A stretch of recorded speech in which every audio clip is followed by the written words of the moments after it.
Have you ever been overwhelmed? No, never. Definitely not at this very moment. No. Have you ever been overwhelmed? Yes.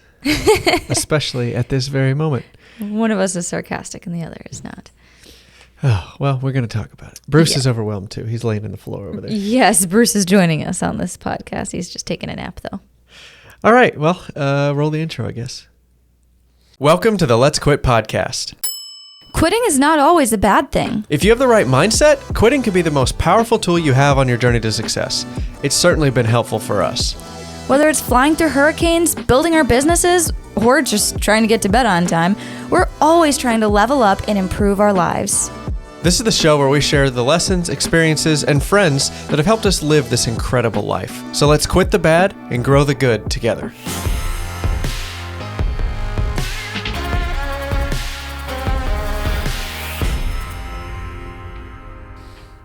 Oh man, it has been quite the week, I guess. Yes, we've been doing a lot. You've been doing a lot of rearranging of the shop, or I mean, not a ton, but like you're finally getting the tools in some of the spots that you want them and thinking out how you want to space things, where you want to refinish, and just kind of having it all flow nicely. Yeah, I mean, that's basically been my work, my week at work this week. Say that 5 times fast. My brain is fried right now. Yeah. So we've just been trying to get the shop together. And I'm constantly trying to tell myself not to make it perfect because it's a brand new to us space. It's very clean. It's basically brand new. Yes. I don't know. The previous tenants did not work very hard in this right space. You know how you look, if you've ever searched for a home, if you've ever worked with a realtor and to buy a home, some houses you walk in and you're like, wow, they lived hard in this house. There's wear marks on the carpet, scratches and dents in the walls. Then there are other homes that people have lived in and you're like, did people even live here? There's not a single scratch in the paint. The wood floors are flawless. That's how I feel about this place. It's not brand new, but it's did anybody even work here? Right. So it's a relatively new-ish space, or at least it feels new. Yeah. And then we're trying to get settled, and I'm like, I don't want to do anything wrong. It's in such nice condition. I don't want to I don't want to do something the dirty way. I'm like, no, we need to buy new tools. We need to get new tables. We need to get new dust collectors. I'm trying to rearrange all of our old beat up tools, which are just hobby grade tools. They're not industrial tools at all. They're meant to be in somebody's garage. Right. And so I'm trying to cobble together a woodworking business in this giant warehouse. And I'm so thankful and so blessed to have, but I don't know. I feel like my tools are doing it an injustice. Anyway, it's all just emotional stuff that's got to start somewhere, And we had all these chances to screw up in our garage, because our garage is the place where it's right. All right, this is an old house. People have beat this garage to death. I don't care where I screw in this dust collection. But what I'm trying to say is I just feel bad with my old dingy tools. I pulled that old dust collector out of the shed. I don't know if we posted the YouTube video this week or not. Already, but I'm using my old Harbor Freight dust collector for a couple of tools just because I don't want to run pipe that far down. You lose suction out of the dust collector. So we've got this big machine. It's a giant vacuum basically, and it pulls all the chips and sawdust out of the big tools. And I'm trying to pipe all of the hoses and everything into each tool with this giant vacuum cleaner, and it loses suction over time. So I'm trying to keep it close enough to the tools that it doesn't lose suction, but not keep it in the way. Right. It's got to be efficient so it can reach the most amount of tools, but also you don't want to lose too much suction. Right. And the long-term solution, which I'm a huge fan of, buy once, cry once. Now that I'm in a bigger space, I'm like, all right, let's bring on the tiers. Let's get a huge dust collection. I mean, they make 10 horsepower electric dust collectors. They make some that just look like silos almost. They're crazy. 3 or 4 silos, yeah. And it's got 4 or 5 different dump buckets underneath for chips and stuff. Anyway, it's crazy. And so that's what I really want in the space. And then have all of the piping done up above everybody's head into the rafters. And anyway, long-term stuff. Yes, but for now, our old Harbor Freight dust collector has come out of the shed. So now we're using 2 dust collectors. Right. So I'm just trying to get the shop together. I guess this is what I'm trying to say, is I'm trying to get the shop together because we need to start building and making money. Yes. We've had enough time to move in, and trying to gear myself out of setting up this workspace and into production mode is quite a big change. I was getting really excited with buying a bunch of stuff at the end of the year and just having new shiny objects to put in this space. So, but now we've pretty much got everything we need. I mean, there's some things that we want. If there's always going to be something we want, right? But there's nothing standing in the way of us producing now. Absolutely not. So, absolutely not. Other than we just need to get after it. Yes, so. and that's comforting. That's comforting. Like, we're done with the move-in phase. Now we're at the little tweaks and improvements, but we're done with the move-in phase, and that feels so good. Yeah, it does. So. Anyway, that's just been my week, is getting the shop somewhat put together, and then I've got to make another batch of boards. Yeah, walnut charcuterie boards, yeah. Yeah, so that's going to be a whole endeavor. And I fulfilled the very first board in the shop, the very first board order in the new shop. Was it for a realtor? Or? Yeah, it was for a realtor. Okay, so how did that go? It was good. So we got the refinishing table all set up. Everything's on it. We've got like new sets of gloves. We got some new shop towels. Everything has been organized. I'm not missing anything. And we made sure to set the laser up the very first day we moved in. We did pull the second laser out of the box and set it next to the first one, but we haven't needed to use a second laser yet, so we've just got the first one mainly set up, which is good. It all flowed nicely and neatly. All the shelves were exactly where I needed them to be. It went well, we pretty much just recreated the setup that we had in the living room. Yeah. It's just in a warehouse now. So yep. We also had to get a Wi-Fi for thermometer because it got pretty close to freezing a couple of days ago. In Houston. And that was sort of a scare because our laser engraver, like what sells our cutting and charcuterie boards is the personalization. And we risked letting that laser tube, it's chilled with water, and it can't freeze solid. Right. So if it got too cold in the warehouse, that it would freeze and we'd be down 2 lasers, which we cannot have. So we put a thermometer on the lasers just to like monitor their temperature, and then if it starts getting too cold, we're gonna go get one of those little heat lamps. Yeah. So if we know, like February, for example, this last February when it got down to 17 degrees in Houston and snowed, then we would most definitely want the heat lamp on the lasers so that that water doesn't freeze. So tired. Oh my gosh. Stop yawning. I'm sorry. We're working on a Saturday afternoon, by the way. We're here on a Saturday afternoon recording this. It's been a long week, but it's been good. We're having a lot of fun. Well, we took a day off. We took Thursday off. We did. We took a weekday off. We took Thursday off, which is always nice. I like taking weekdays off because then like you can go wherever you want without the traffic. Yes. Like places aren't crowded. You can go out to eat for lunch and it's not busting at the seams. But I feel like if you wait for Friday night or Saturday night to go out somewhere, like it's always busy. So packed, especially here in Houston. It's just so busy all the time. Right. So that was nice to take a day off. That was a very nice day off. Yeah. But yeah, what else did we do this? Oh, we didn't talk about this on the last podcast, but we hit 100,000 on YouTube. Yes, we did. We hit 100K. It happened right when we were moving in. Now.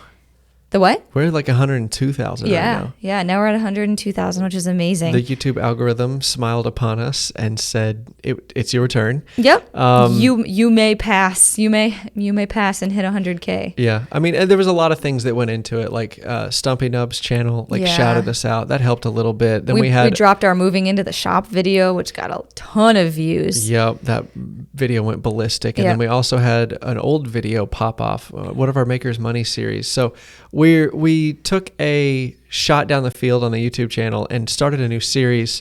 I'm sure you've seen it if you're familiar with our YouTube channel. It's called Maker's Money, and it's basically all of our like business 101. If you're trying to start a maker business, that's who we made that video series for. From start to finish, what do you need to think? What do you need to do in order to transition from hobbyist to business owner? And so we made 8 or 9 episodes or so. And we have ideas for more. It's just the videos flopped. Every time we posted one, they just didn't do very well. I won't say numbers wise, yes, they flopped. But of the people who did watch them, they loved them. Right. So, I mean, we're still going to make more. And especially now, we're going to make more because one of them popped off. And now it's over 100,000 views now, you said? Yeah, I think it's like 120, 130,000. Wow. So, I mean, it was a video that did really terribly when it first and we were kind of shocked posted. Because it was about how to price your work. And that's usually our most commonly asked question. We get that in Instagram DMs, on YouTube, everywhere.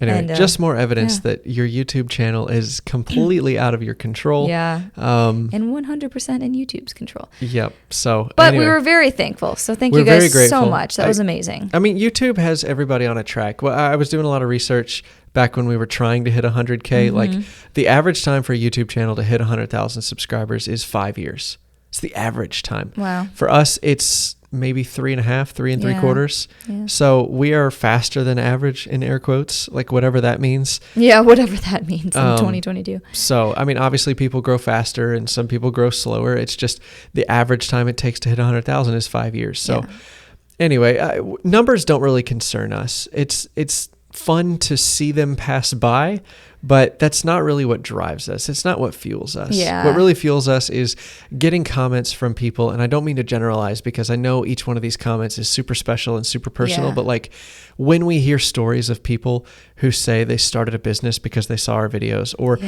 people who are able to quit their soul-sucking job and do what they want to do, that's awesome. That makes it so worth it. It's amazing. And that's why we do it, is so that people can have a resource to go to, instead of saying like, well, I want to start a business, but I have no idea what the first thing I should do. I mean, we're documenting on our YouTube channel. Like, it's for us. Yeah. Like, the YouTube channel is very selfish. Like, yeah, we do a lot of teaching and we try to share what we know with other people, but it's really for us to look back on 20 years or to show our kids one day, be like, hey, mom and dad used to be cool. Like, no, ew. we were YouTubers when everybody else was saying, you're a what? Yeah. And YouTube's not going to be cool anymore. Right. So in the future, but it's just really cool to see the numbers happen and to come in. It just lets us know that like what we're creating is valuable to other people, and more than just ourselves. So that's really cool to see. We appreciate all of you. Yes, thank you so much. We're very appreciative of that milestone, and we're very excited for the next one too. Yeah, I mean, it's just so many things are coming together now for us. It's just kind of crazy. Yes. It's really overwhelming, and yes. we're just trying to enjoy it as best we can. And thanks for following along and being great friends. Yeah. Speaking of great friends, we had a couple people reach out and do some really cool things for us. The first one is the We Built a Thing podcast, guys. If you don't listen to that, you should definitely go check them out. It's Bruce Ulrich, Mark from Gunflint Designs, and then we've got Drew from Fisher's Shop. You should go check out their channels. But they do a podcast called We Built a Thing, and it is wonderful. And once a year, for their Patreon supporters, they do these little challenge coins. If you're not familiar with challenge coins in the military, you're supposed to carry a coin in your pocket, and if you're at the bar, somebody can challenge you to see if you're carrying one or not. And you collect these coins over your career, and by the end of your career, you should have a nice collection of coins from different representatives or congriousmen or senators or bosses. Or if you go on a deployment, you can, a lot of times you'll get one out there. People will give them as like awards if you did a really good job, pioneering this program. The boss or the leader or whoever will give you a coin. So. Right. So it's just this cool like thing that they have done their version of, and it's awesome. These coins look really great. And they sent us 4. They sent we only support them once, but they sent us 2 people's worth of support because so that we can each have a. That was wait! Did you see the back of this? So the front is the We Built a Thing. Yeah. And I love it. The back is the pattern, so that's really cool. And then they sent us a letter and a couple of notebooks also, which is really cool. The bearer of this coin is a brawny, yummy example of exceptional patronage. Yep. With the couch on the. Yep, the couch van. I love it. It's an inside joke from the thing. What's on the other one? I forgot already. The other one has on the back of it the lips and tongues.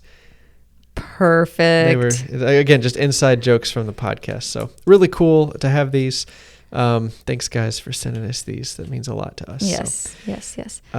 Thanks. And then we also got one of our friends from the Stud Stack. You know about the Stud Stack, right? How could you not? Yes. One of our old friends from the Stud Stack, who runs his own business, Jason, sent us these beautiful pairing trays. They're so nice. This is a product that he developed. It's basically a little tray that holds a drink of some sort, a cigar in the middle, or a pen, and then on this side it's got it's like a place for like sticky notes and stuff. But he personally engraved it. that says, it's got our Jennie Davis logo if you're not looking on YouTube, and it says 100,005 subscribers, and then it's got the date on it that we hit it. So, and he sent us 2 of these. Yes. They're absolutely gorgeous. To keep on our desk. So this is Jason from Sport Class Customs. Yes. You should go find him. Follow him on Instagram, Facebook, whatever. Really great guy. He does a lot of these pairing trays. They're super creative and they sell really well for him. But yeah, he made these ones with some epoxy in the middle too. Some nice blue epoxy. They're gorgeous. Yeah, they're with mesquite. He said too. Local mesquite. Local Arizona mesquite, which means a lot to us because we love Arizona so much. Yes. So thanks, Jason. Yes. Really Thank you appreciate so much. you. I love them. But yeah, that was really cool to find in the mailbox this week. Yes. Yeah. And then we also got an email from. Well, that's going to be like the title. Podcast friend. You can't spoil a title. Oh, did I spoil the title? Well, I don't know what we're going to title it yet. But well, then I couldn't have spoiled it if I didn't say the title. You might have. I might have.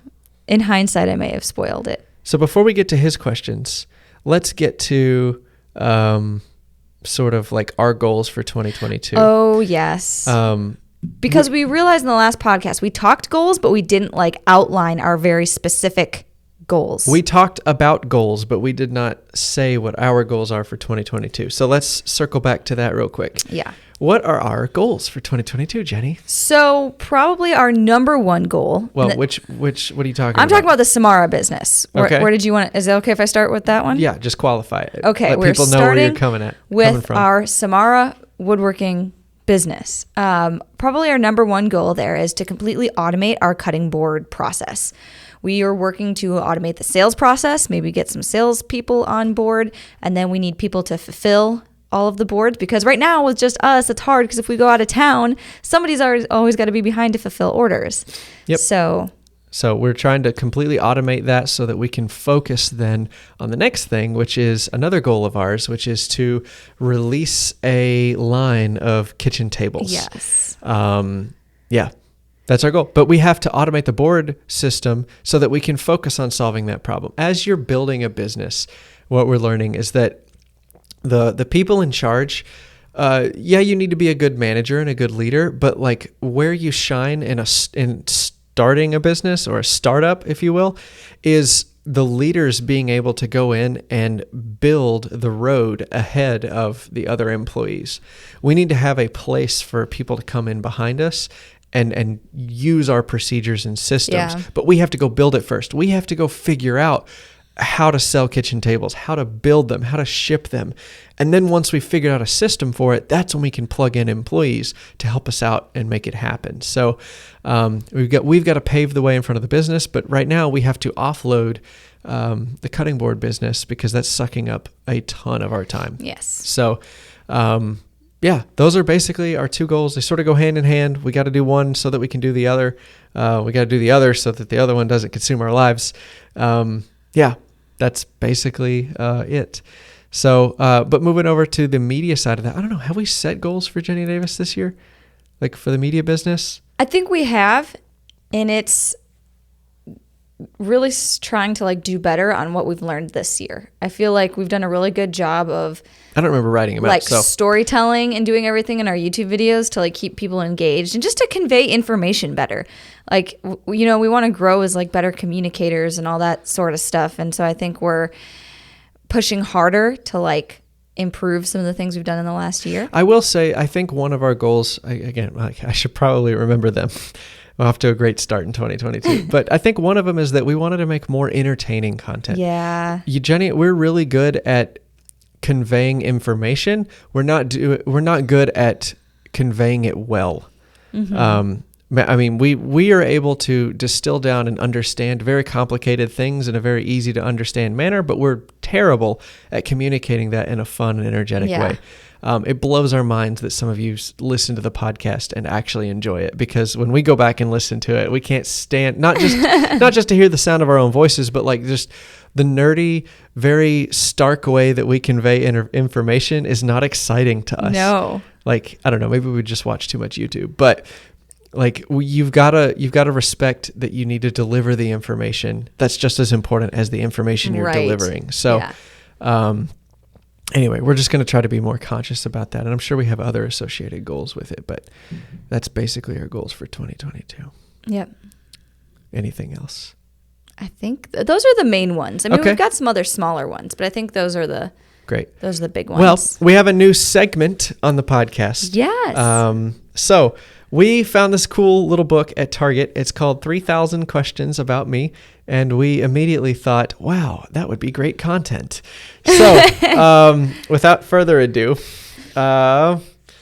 So, okay, explain this book. It's literally a book of 3,000 different questions. I don't think there's anything else to like say. the pages, they have about 7 questions on each page, and that's a pretty thick book. It's probably like 3/4 of an inch thick. No, there's like 15 questions. Oh, there's on each okay. page. Well, whatever. There's 15. There's 3,000 in total. That's why it's titled 3,000 Questions See, About Me. I would just lose the ability to list more questions. I'd be like, that's it. I'm out. I've exhausted all the questions I can possibly think of, and I'd be on page like 12. I'm surprised. I've flipped through the whole book. Like, I'm really surprised at how balanced a lot of these questions are. Some of them are really deep, and then some of them are really shallow and fun. Yeah. So it's a really good mix of questions, and we're going to try to read one per podcast Yes. and unpack it. So, Are you going to like go in order? Are you really starting with question number 1 of the entire book? Or are you going to flip through? I was going to flip through, but now that you say that, I probably should start. Because then we're going to start double dipping on questions. And Oh, right out of the gate. ooh, Ow, tough one. that's not a good sign. What is your idea of perfect happiness? Oh my gosh. Also, the meaning of life. Yeah, right. If you've got enough room in the margins. Oh, You only gave me half an inch to write my answer in the book. okay. Let me grab a pen. You're gonna write your answer also, as well as speak it into the mic. Well, I want to make sure that we track that we've talked about this one before. okay. Otherwise, I'll forget. Okay, so Jenny, now that you have some time to think, what is your idea of perfect happiness? For me personally, I think it is a balance of doing things that selfishly make you happy and also make other people happy. Because there is a happiness that's gained from like watching other people be happy as well. So for me, that probably looks like getting into like hobbies I truly enjoy and having like time to myself. But also maybe turning some of my hobbies into something that can help other people too. Yeah, I think my answer is very similar to yours. I think it's a good balance of growing and giving. Happiness is really just a spot where you manage the tension between, doing selfish things and also helping others. Because you can't help anybody if you haven't grown. Like if your cup is empty, you can't pour anything out to anybody Right. else. So you need to grow yourself, and you also need to give to others. Because if you're not giving to others, then I feel like you start to get bored. You could completely consume your life with only things you liked and only things you cared about. But then Right. at some point, that's going to get old. But then on the flip side, you can also consume your life with things that do nothing but help and serve others. And then you are left just like dragging yourself through the dirt trying to like get anywhere. You're exhausted, you're Right. tired. And then sometimes it gets really nasty because you see some of those people, like they blame others for why they haven't done what they wanted to do. They get mad because they're like, well, I had to sacrifice X, Y, and Z for you. And then now you won't let me have this one little dream that I had. It was like, where was it? You didn't tell anybody you had this dream. Yeah. Nobody kept it from you. And then people like me are wired the opposite way, where we're just going to do what we're going to do.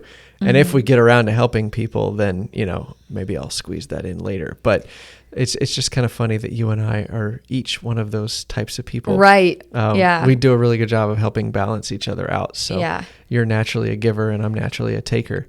But you need both. Sounds like you're the only one winning in this situation. No, I'm just kidding.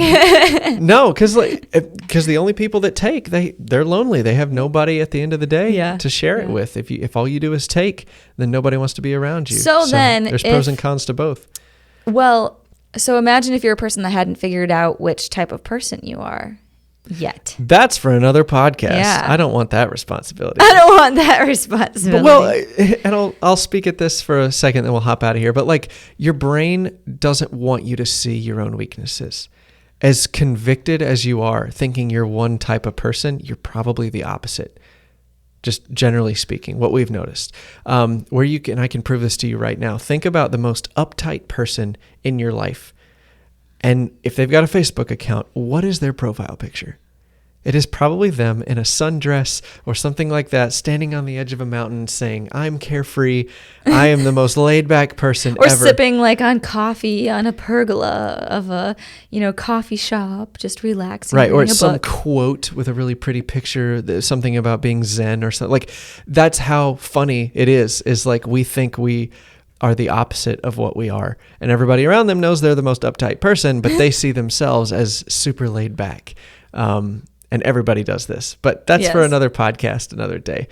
My definition of happiness, I guess, is just being satisfied with appropriate levels of growing and giving. Yes. So that was a good first question. That was a great first question. Book. That was a good first question. Yeah. Speaking of questions, on to whatever we ended up trying to make the title topic. Oh my gosh. Yeah. So we got an email from somebody asking a couple of questions. We did do a Q&A podcast, like a few podcasts. Oh yeah, for episode 50, to celebrate episode 50. So we answered some people's questions there, but we got an email with another set of questions, which I thought was really cool. Who sent the questions? His name is Huey. Hi, Huey. Yes. Hi, Huey. Thank you so much for your email, by the way. It was very sweet. So some of the questions he asked, I thought this was cool because they weren't necessarily like woodworking business related questions. Oh, thank goodness. Because a lot of the questions, it's like, we're like, oh, ask us anything. People are like, where do you buy your wood? And we're like, the hardwood dealer. Yes. Anyway, so, and I thought it'd be fun to just answer his questions on the podcast. Okay, so what are his questions? Okay, so, I'm getting impatient. So he said, Davis, I know you're from Texas, was mentioned in a video, but where is Jennie from? I'm from Wisconsin. I'm from the Milwaukee area. And so I grew up where it was chilly and cold. And then I went to school in Arizona where it was nice and warm. And then I got stationed in Minot, North Dakota right upon graduation. So I went right back up to where it was cold again. And now you're in Houston. And now I'm in Houston. I'm just zigzagging all across the country, north, south, north, south, north, south. But yeah, that's where I'm from. And then his next question was, how did y'all meet? I'm guessing the military, but that's just a guess. No, we actually met in college. We both went to school in Arizona. I think we covered this in the Q&A for YouTube. But we met briefly. In college. Yeah. Yes. In Arizona. Can I read the next one? Go for it. Okay. Either of y'all root for any sports teams? And he says, go Buckeyes. So I guess he's a Michigan State fan. I don't know. I don't really have any super tight sports team allegiances because we went to a small nerdy engineering school in the desert. We didn't have a football program or anything. It's kind of funny. Our school bookstore used to sell shirts with a football helmet that had our school logo on it, that it said like Embry-Riddle, like undefeated in football since 1940, whatever the school opened. Yeah. It's kind of funny because we've never had a football team ever. But yeah, like, I don't know. I'm jealous of the people that do like their college football, like all the people who went to Baylor and A&M and Texas and stuff here in Houston. Like they go crazy about their football games and stuff. I just don't get, I don't get it. Yeah. I don't need to get it, but like, I want to get wrapped up in the emotions too sometimes. And I feel left out, but, I don't know. I'm a Cowboys fan. I'm not like a super diehard fan. Yeah, I'm a Packers fan, not super diehard, but I mean, I root for them to win. They're doing well this year. I'd like to get, well, you know what? I'd like to get into NBA basketball. Yeah. That's just an area of culture that I've never been. I mean, I grew up in a small little cow town in Texas. Basketball was not the sport. It was baseball or football, and that's it. But I've always been sort of intrigued by the NBA, and I used to not like basketball. Now I look at it with like so many questions. Like I don't know. I want to understand the game of basketball and all its ins and outs and intricacies because I know they're there.